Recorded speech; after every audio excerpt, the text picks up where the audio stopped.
In December of 2022, somebody paid $114,000 for a pair of filthy work pants. Not a costume, not a designer piece made to look the part. Real work pants off a real working man. And if you pull wire or drive a truck or spend 12 hours on your feet, that number is about you, whether you asked for it or not. Those pants sat at the bottom of the Atlantic since 1857. They belonged to a merchant who went down with his ship and lived. His trunk didn't come up until 1991. Stained black and brown, 5-button fly, and the 6 figures had almost nothing to do with the fabric. So, the answer up front, is your beat-up jacket worth more than a new one? In a lot of documented cases, yes. The market isn't paying for the jacket. It's paying for proof that somebody worked in it. You make that proof for free every shift, and then you throw it in a dumpster behind the shop. There's a market for what blue-collar workers throw away. It's been running for 50 years, and most of us were never told. You know Carhartt. Detroit, 1889. A guy named Hamilton Carhartt making bib overalls for railroad workers. Honest value for an honest dollar. Still family owned. Still makes real work clothes. What most guys on a site don't know is that there are 2 Carhartts. In 1989, a Swiss designer named Edwin Fayet started bringing Carhartt into Europe. By 1994, he had a separate company called Work in Progress. By 1996, he had the license to manufacture Carhartt outside the United States. By 1997, a store in London and his own skate team.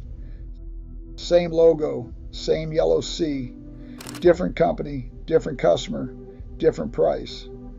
Carhartt WIP takes the chore coat, the double knee, the Detroit jacket, the exact pieces built for men who kneel in gravel, reworks them slimmer, lighter, cleaner for people going to a bar.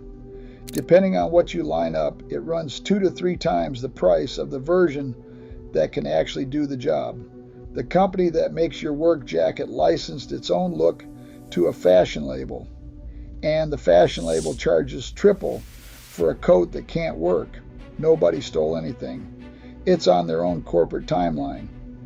Both of them are running right now, side by side. One dresses the guy who builds the building. The other dresses the guy taking pictures in front of it. The fashion side won so hard, it's got over 100 stores and collaborations with Nike and Marni. The guys who made that logo mean something got a jacket and a paycheck. Now the part that stings. Through the 70s and 80s, Japanese buyers came to America and started shipping our used clothes home. Not new, used, the stuff nobody wanted. Old jeans, old workwear, piles of it sitting in warehouses because we decided it was worthless. They weren't stupid, they were early. American quality was sliding right then, and the old pieces were flat out better made than what was coming off the line new. So they bought the garbage and studied it, down to the stitch, how the seams ran and why. Then they rebuilt the machines to make it again. Selvage denim, the good stuff people now pay stupid money for, was on its way out until Japanese brands brought it back by re-engineering old looms American mills had already scrapped. We threw out the skill. They picked it out of our trash, got better at it than we ever were, and sold it back to us at a markup. And here's a detail for anybody who's had a family member give them a look about their line of work. Japanese parents at the time thought the whole thing was shameful. Buying used American clothes read to them like poverty, like their kids had given up. Their kids looked at the same jackets and saw the opposite. Same garment, 1 generation apart, opposite class signal. Now the money, because the money is absurd. There's a dealer in Durango, Colorado named Britt Eaton, 25 years in vintage denim. He told CNN that the average pair of vintage jeans is worth about $100. $100, that's the average. In October of 2022, at an auction he runs, a pair of Levi's from the 1880s sold for $76,000. $87,400 after fees, found in an abandoned mine by a man who calls himself a denim archaeologist. Two guys went in on it together, a 23-year-old from San Diego and a repair shop owner from Los Angeles. Next year, same event, a pair dated 1873 went for $100,000, $115,000 after the fee. Anonymous bidder online in Thailand. The average is $100.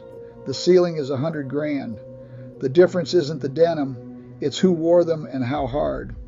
Eaton said every pair is unique because no two pairs are ever worn exactly the same. That's your fade on your left knee, the wear on your right hip where the tape rides, the bleach spot you're a little embarrassed about. In the vintage market, original repairs add value. Patches, darning. The old fix somebody did decades ago because he needed the coat to survive another winter. Collectors want that.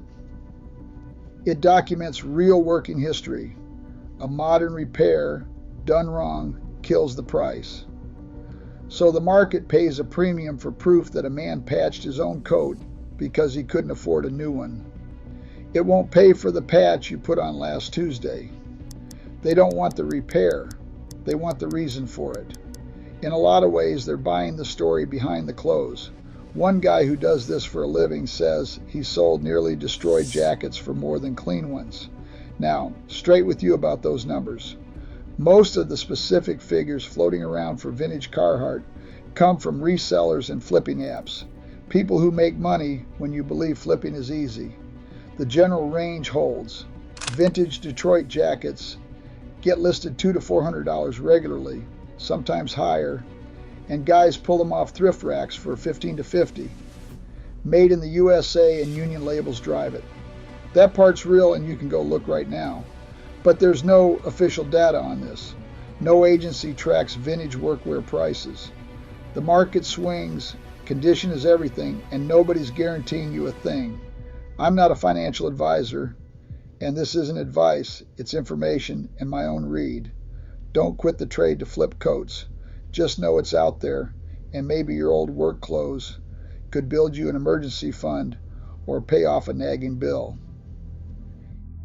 In May of 2022, Balenciaga put out a sneaker called the Paris. Standard version, $625. Already stupid. They also made a limited run, 100 pairs, called Full Destroyed, ripped, scuffed, stained, dirtied on purpose, $1,850, 3 times the price of the same shoe undamaged. The destruction was the product. The man running Balenciaga, then Demna, described the operation backstage in one sentence. They have a whole department now that ages and makes things dirty. A department, salaried people, an org chart. Somebody's boss walks in on Monday and asks how the dirtying is coming along. Their entire job is manufacturing what falls off your body for nothing on a Tuesday in February. To be fair to them, the brand said the shoes were meant to be worn for a lifetime. An argument against throwing things away. Some people in fashion defended it exactly that way. You can decide if you buy it. Plenty didn't. The criticism was blunt. It let rich people wear poverty as a costume. One line going around had the sneakers insulting the rich and mocking the poor at the same time. The best answer didn't come from a critic. It came from the Salvation Army in the Netherlands. They ran a thing called Truly Destroyed. Real shoes, worn out by real homeless people over months and years, photographed like a luxury drop, priced at €1,450.